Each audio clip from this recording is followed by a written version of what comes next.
여러분들과 함께 계속해서 갈라디아서를 살펴보고 있습니다. 연초부터 살펴봤는데 지금 꽤 됐습니다. 오늘 보니까 17주째 갈라디아서를 살펴보고 있습니다. 아마 다음 주면은 갈라디아서를 마칠 수 있을 것 같습니다. 지난주에는 여러분들과 함께 말씀을 나누면서 성령을 따라 행하십시오라는 그런 제목으로 말씀을 나누면서 예수 믿는 우리에게 하나님께서 우리 안에 성령을 주셨고 또 성령님께서는 우리 안에 일하시면서 우리 안에서 성령님의 열매를 맺어 가신다라는 것을 생각해 봤습니다. 그래서 우리는 이 성령님, 우리 안에 계신 성령님과 우리는 교제하고 성령님의 인도하심을 따라가며 성령님께 순종할 때 성령님께서는 우리 안에서 그의 열매를 맺어 가시고 우리는 예수님 형상, 예수님 닮아갈 수 있는 우리가 된다라는 그런 말씀을 여러분들께 드렸었습니다. 매사에 성령을 따라 행하심으로 예수님 더 닮아가시는 그런 여러분들 되시기를 주님으로 축복합니다. 아멘. 계속해서 갈라디아서를 살펴봅니다. 오늘 함께 은혜 받을 말씀은 갈라디아서 6장 1절부터 10절까지 말씀입니다. 6장 1절부터 10절까지 말씀 우리 한 절 한 절 교독하도록 하겠습니다. 형제들아, 사람이 만일 무슨 범죄한 일이 드러나거든 신령한 너희는 5년 심령으로 그런 자를 바로잡고 너 자신을 살펴보아 너도 시험을 받을까 두려워하라. 너희가 짐을 서로 지라. 그리하여 그리스도의 법을 성취하라. 만일 누가 아무것도 되지 못하고 된 줄로 생각하면 스스로 속임이라. 각각 자기의 일을 살피라. 그리하면 자랑할 것이 자기에게는 있어도 남에게는 있지 아니하리니 각각 자기의 짐을 질 것이라. 가르침을 받는 자는 말씀을 가르치는 자와 모든 좋은 것을 함께하라. 스스로 속이지 말라. 하나님은 업신여김을 받지 아니하시나니 사람이 무엇으로 심든지 그대로 거두리라. 자기의 육체를 위하여 심는 자는 육체로부터 썩어질 것을 거두고 성령을 위하여 심는 자는 성령으로부터 영생을 거두리라. 우리가 선을 행하되 낙심하지 말지니 포기하지 아니하면 때가 이름에 거두리라. 그러므로 우리는 기회 있는 대로 모든 이에게 착한 일을 하되 더욱 믿음의 가정들에게 할지니라. 아멘. 지난 시간에 사도 바울은 육체의 소욕과 또 성령의 열매를 대조하면서 말하면서 25절을 보니까 우리가 성령으로 살면 또 성령으로 행할지니라 라고 말씀했습니다. 그런데 이어지는 오늘 말씀에서는 이제 우리가 성령을 따라 행하는 것이 구체적으로 무엇인가, 어떻게 사는 것이 성령을 따라 행하는 것인가, 따라 사는 것인가에 대해서 얘기를 하고 있습니다. 지글러라는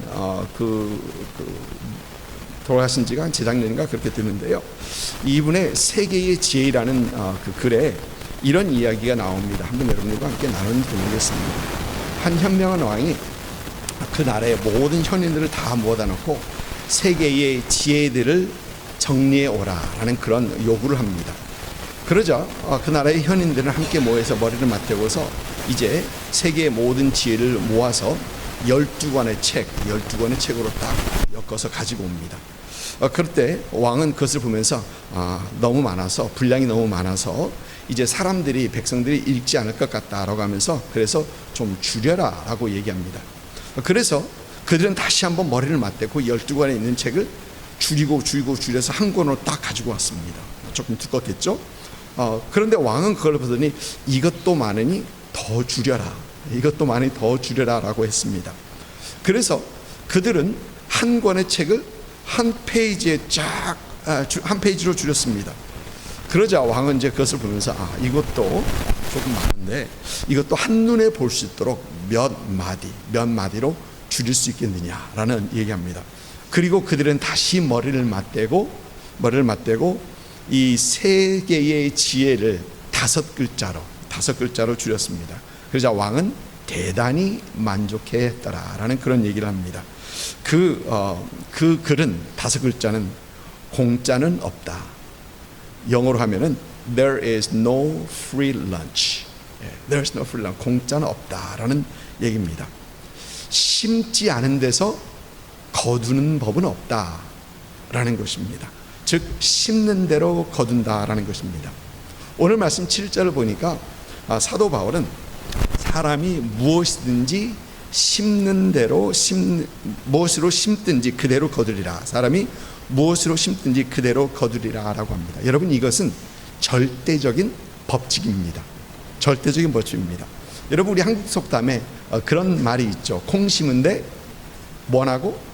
콩 나고. 콩 심은데 팥 나고 하면 안 됩니다. 그 팥 심은데 팥 난다. 우리 한국말에 그런 속담이 있습니다.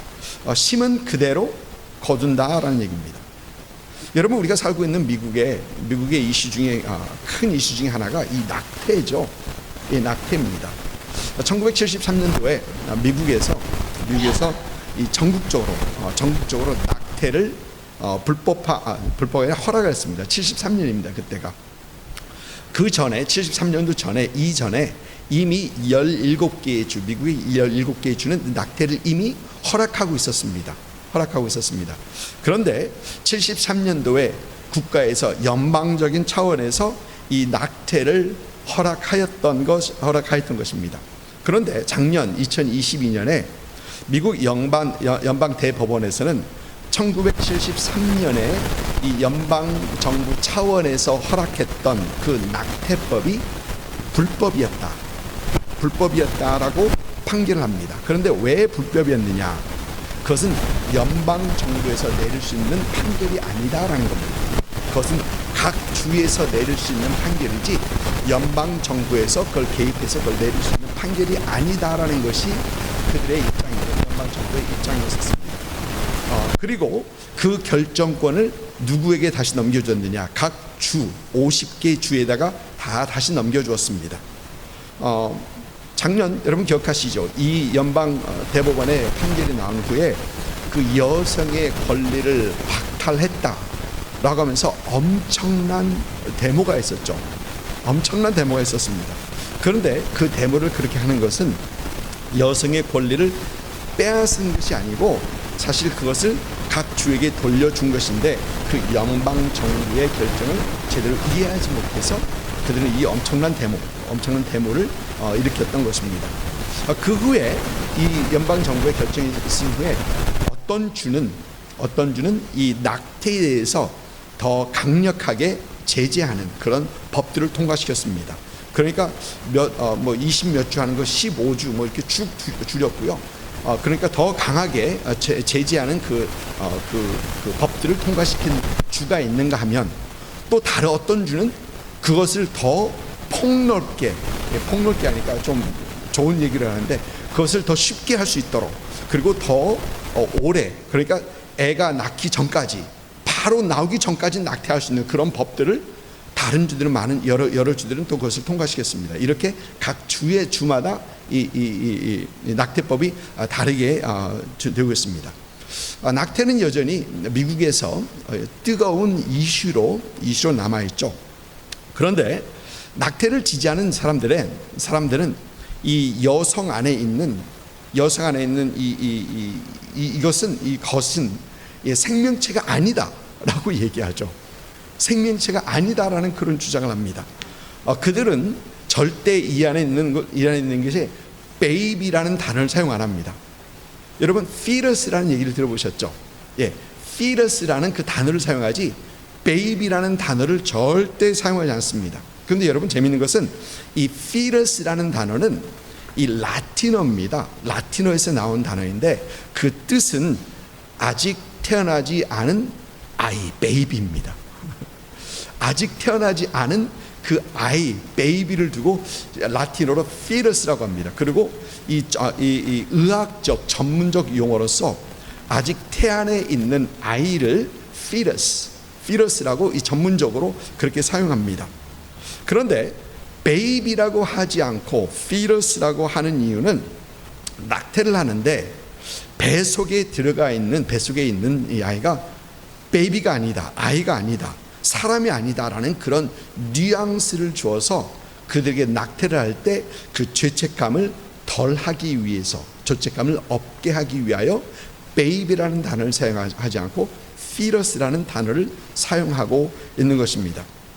여러분 그런데 fetus를 사용하든지 베이비를 사용하든지 확실한 것은 임신한 여인이 사람 아닌 다른 것을 낳았다라는 말을 들어본 적이 없습니다. 임신한 여인이 낳고 보니까 개나 고양이야.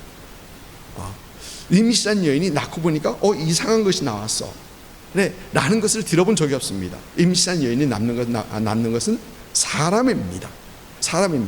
콩 심은 데 콩 나고 팥 심은 데 팥 난다라는 것처럼 그대로 나온다는 겁니다. 여러분, 임신뿐만 아닙니다. 우리 삶에도 마찬가지입니다. 저희 아버님께서 한국에 계실 때 선생님이셨는데, 저희 장모님도 선생님이셨고 어떤 교사 가정 그렇습니다. 한국에서 선생님이셨는데 저희 아버님께서 가끔 이런 말을 하셨어요. 공부하지 않고 좋은 성적을 기대하는 것은 도둑놈 심보다. 예, 공부하지 않고 좋은 성적을 기대하는 것은 도둑놈 심보다. 그러니까 여러분, 배움에 있어서도 심는 대로 거둔다는 것입니다. 공부 안 했는데 잘했다라면 그것은 어디서 컨닝을 했든지, 그래서 그 잘못된 겁니다. 여러분, 사업은 어떻습니까? 어느 분이 어느 사업을 시작해놓고 나는 그저 9 to 5 할래. 사업을 시작해놓고 나는 9 to 5 할래 라면 그 사업 잘 되겠습니까? 망하겠습니까? 망하죠. 당연히 망합니다. 여러분, 사업에 있어서도 심는 대로 거둔다라는 것입니다. 여러분, 요즘 세계가, 온 세계가, 미국뿐만 아니고 온 세계가 이 인플레이션 때문에 말이 아니죠. 말이 아닙니다. 미국보다 다른 곳에서는 이 인플레이션을 느끼는 이 체감이 더 크다라고 합니다. 어떤 특히 유럽에 있는 유학생들은 이 인플레이션 때문에 굉장한 어려움을 겪고 있다라는 것도 가끔 유튜브를 통해서 듣게 됩니다. 그런데 여러분, 인플레이션이 일어나고 있는 가장 큰 이유는 무엇입니까? 그건 코로나 때 정부가 푼 돈 때문이죠. 그건 다 아는 얘기입니다. 코로나 때 정부가 푼 돈 때문입니다. 대부분의 비즈니스들을 이센셜한 것을 빼놓고 남겨놓고 대부분의 비즈니스들을 다 락다운 시키고, 또 소득이 없는 국민들에게 이제 없는 돈, 있어서 준 돈이 아닙니다. 없는 돈을 찍어서 그냥 풀었습니다. 이렇게 한 것은 미국뿐만이 아니었고 온 세계 각국이 다 그랬습니다. 그리고 그 결과는 당연한 인플레이션입니다. 당연한 현상입니다. 여러분, 무슨 얘기입니까? 공짜 돈은 없다라는 겁니다. 지금 다 내고 있는 거죠. 공짜 돈은 없습니다. 요즘 미국에서 한 참 중요한 이슈 중에 하나가 이 미국 예산이죠. 예산입니다. 데슬링이라고 그러죠. 여러분, 미국의 예산 연도가 10월 1일부터 시작합니다. 미국의 예산 연도가 10월 1일부터 시작하는데, 그런데 2022년 10월 1월부터 시작한 그 예산이 앞으로 며칠 5월 말 2023년 5월 말이면 그 예산의 돈들을 다 쓰고 없게 됩니다.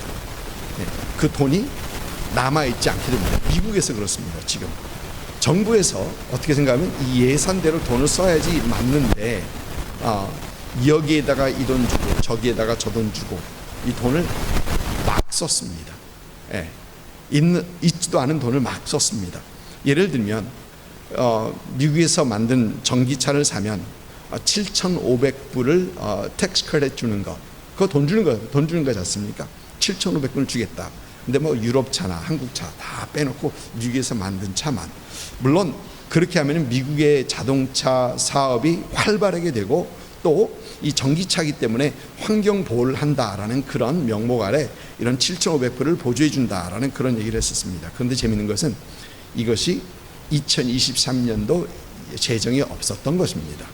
그런데 그렇게 하는 거예요. 또 여러분, 대학생들의 빚을 갚아주겠다라고 했었죠. 대학생들의 빚을 갚아주겠다. 학교 졸업하고 직장 잡고 그 학비 갚으면 되는데 그 학비를 정부에서 우리가 내줄게 하는 겁니다.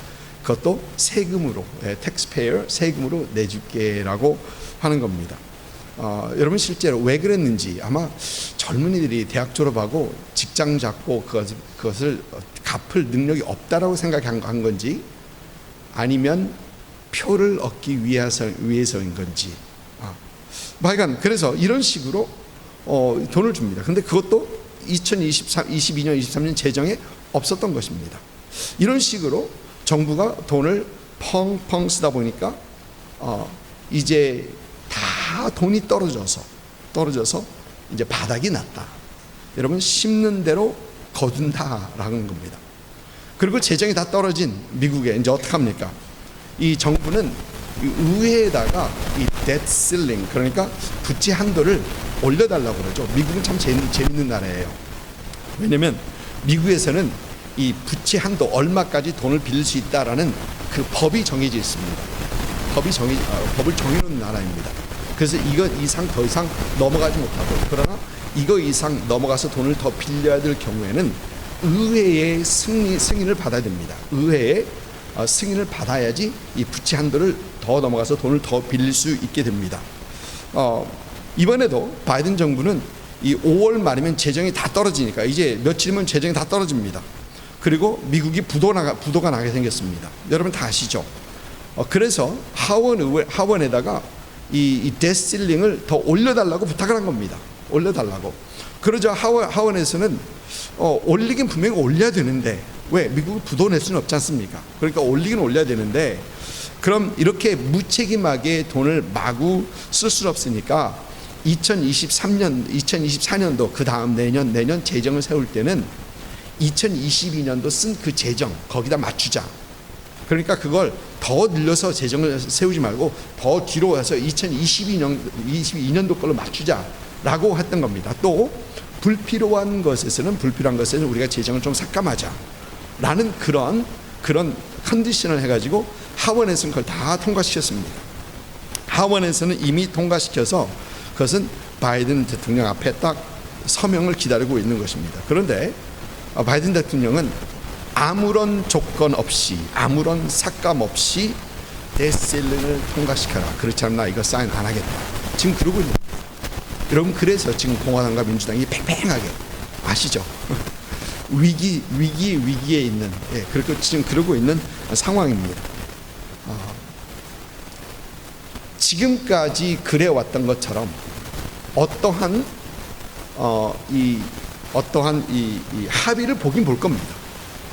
합의를 보긴 볼 겁니다.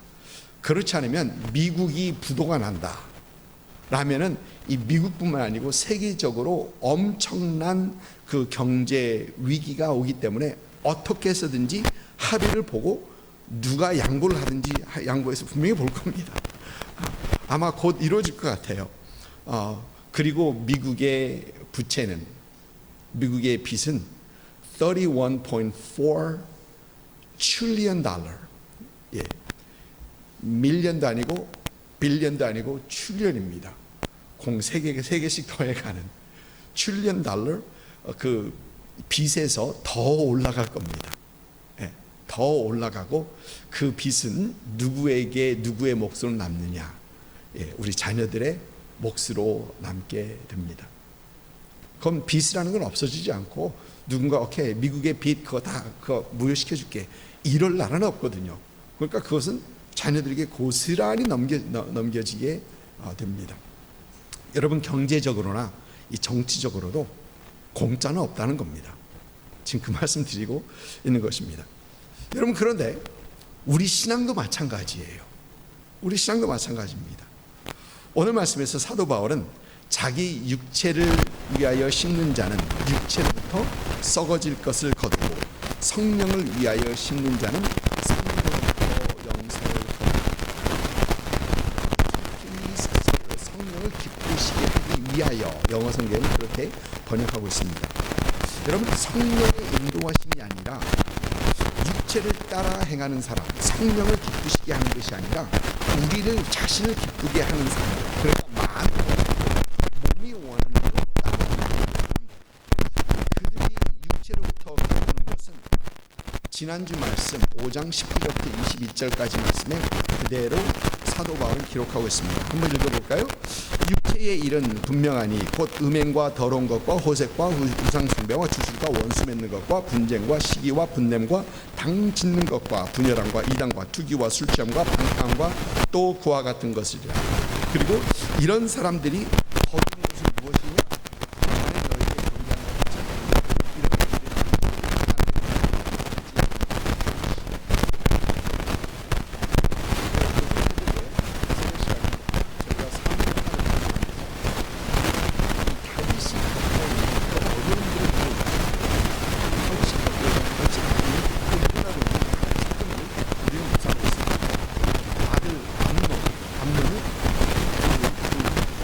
여동생 다말을 강간합니다. 이거 말이 안 됩니다. 다말을 이복 여동생입니다. 그의 오빠 압살롬이 암논을 살해합니다. 암논을 죽여버립니다. 그리고 압살롬은 외가로 도망가 있다가 시간이 지난 후에 복귀하는데 그 압살롬은 다시 아버지 다윗에게 반기를 들죠.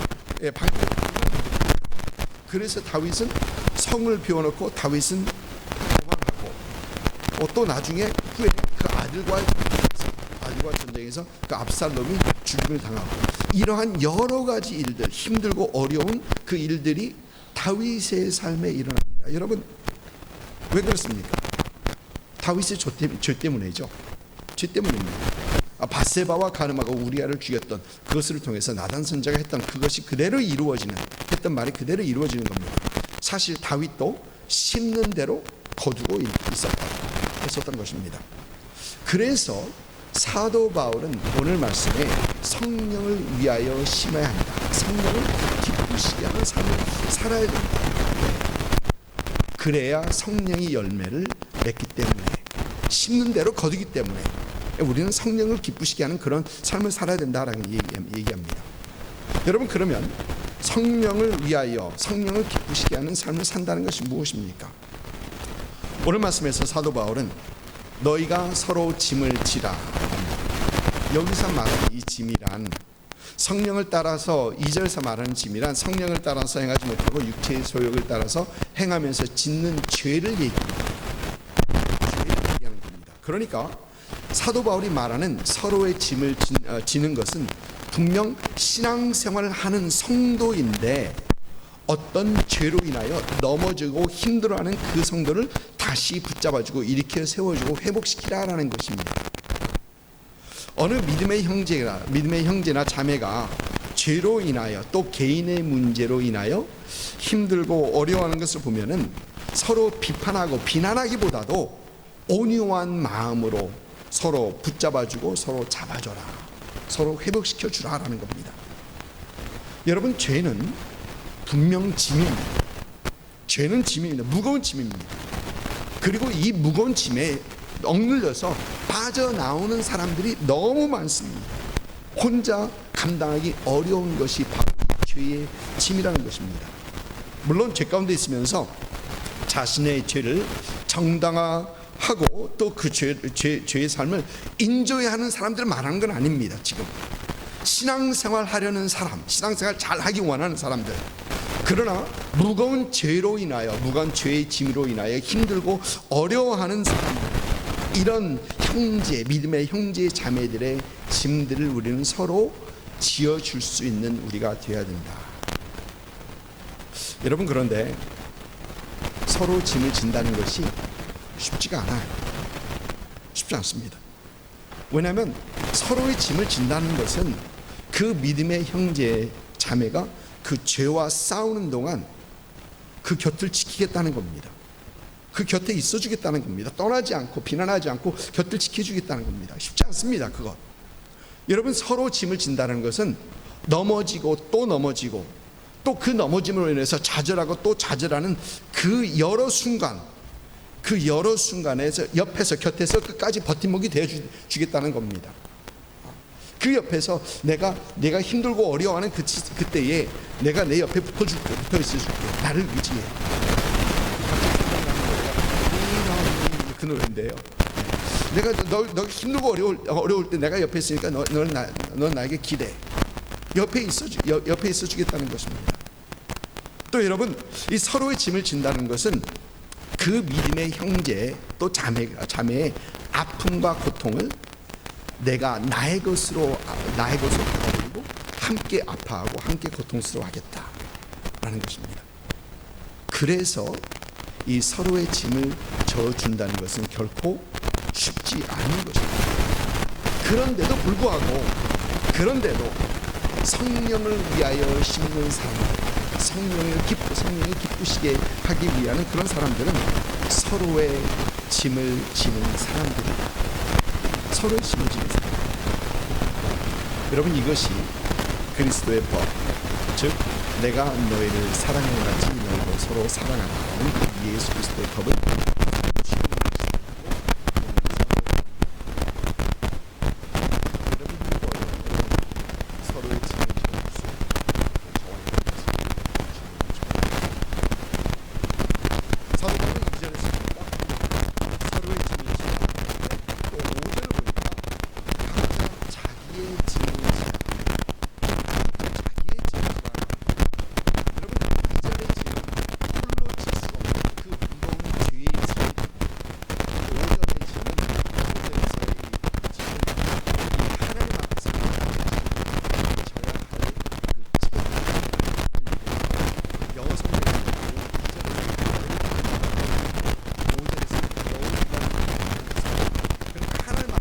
내가 스스로 져야 하는 그런 책임감. 여러분, 우리 모두에는 각각 주어진 책임이 있죠. 그리고 그 책임들은 남에게 미룰 수 없는 것들입니다. 내가 감당할 수 있고 또 내가 감당해야만 하는 그런 것들이 분명히 있습니다. 지난번에 한국에서 기도팀에 왔었을 때 어느 백인 목사님 가정에 가서 기도를 했었습니다.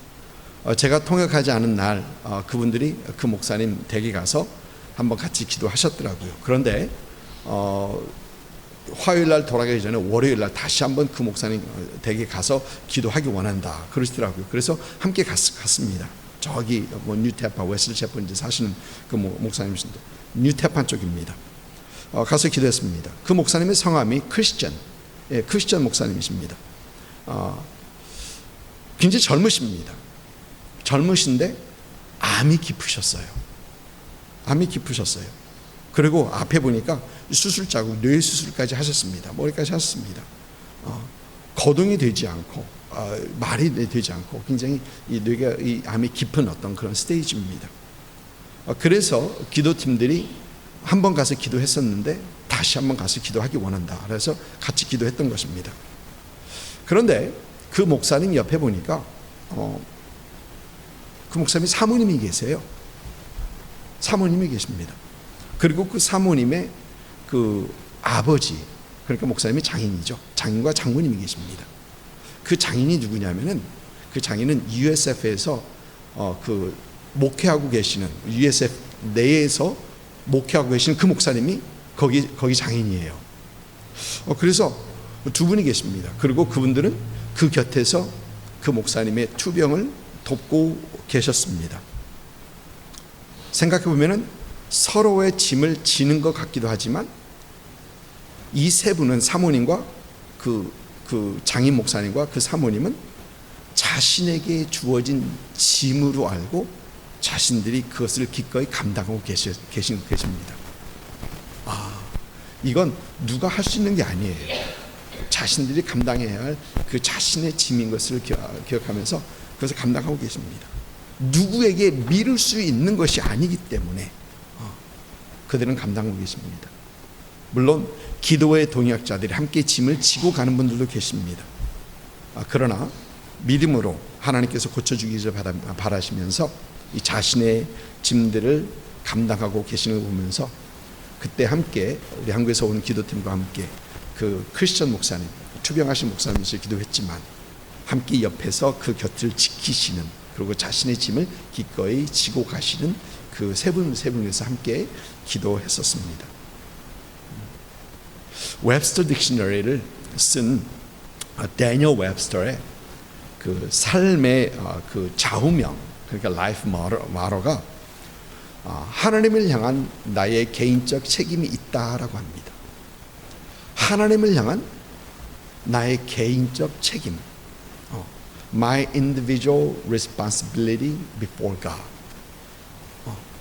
그러니까 이 responsibility, 이 책임은 하나님 앞에서 내가 기꺼이 지고 가야 한다라는 것입니다. 내가 해야 할 일이 분명히 있다라는 것입니다.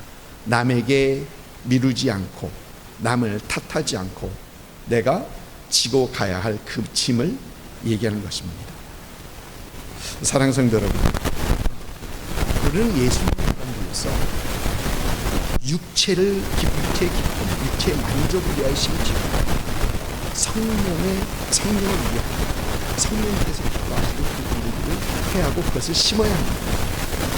나 스스로가 져야 할 그 짐들을 지고 또 주위를 돌아보면서 힘들게 짐을 지고 가는 그분들을 위해서 우리가 서로 짐을 져주고 그렇게 하면서 그리스도의 법을 성취해가는 그런 것들, 이것이 바로 우리가 심어야 할 것들, 이것이 바로 우리가 심어야 할 것들, 그리고 우리가 맺을 수 있는 열매다라는 겁니다. 지난주 새벽 예배 시간에 사무엘하에서 이 바르실레라는 사람을 묵상해서 생각했었죠. 바르실레.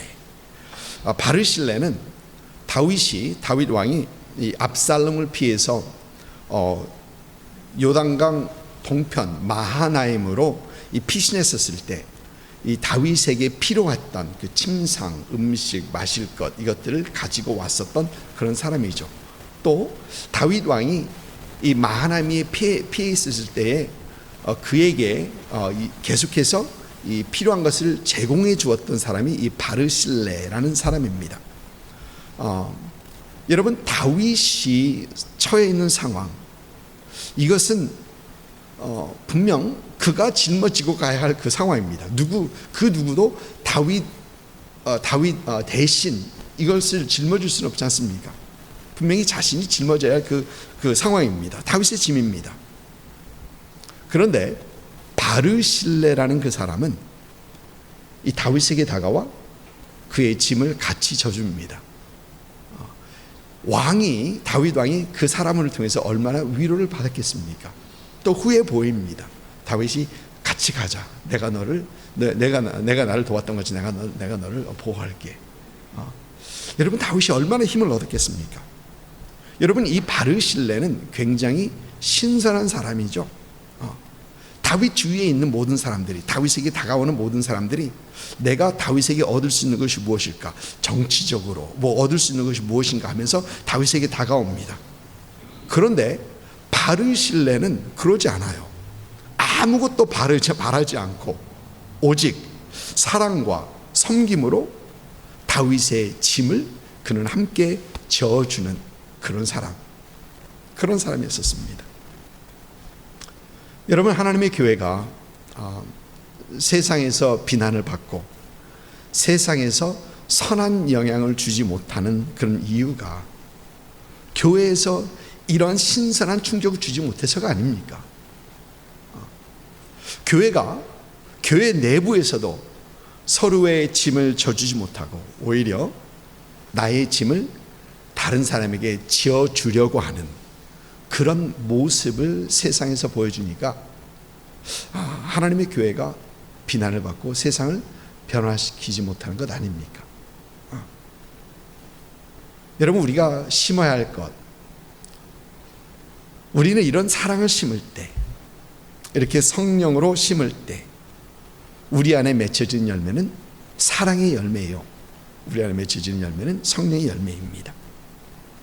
여러분의 짐을 지고 가시되 주위에 있는 짐으로 인하여 힘들어하는 분들의 짐을 함께 져줄 수 있는, 그럴 때 그러므로 성령을 따라 행하며 그리스도의 법을 성취하시는 여러분의 삶이 될 수 있기를 주님의 이름으로 축복합니다.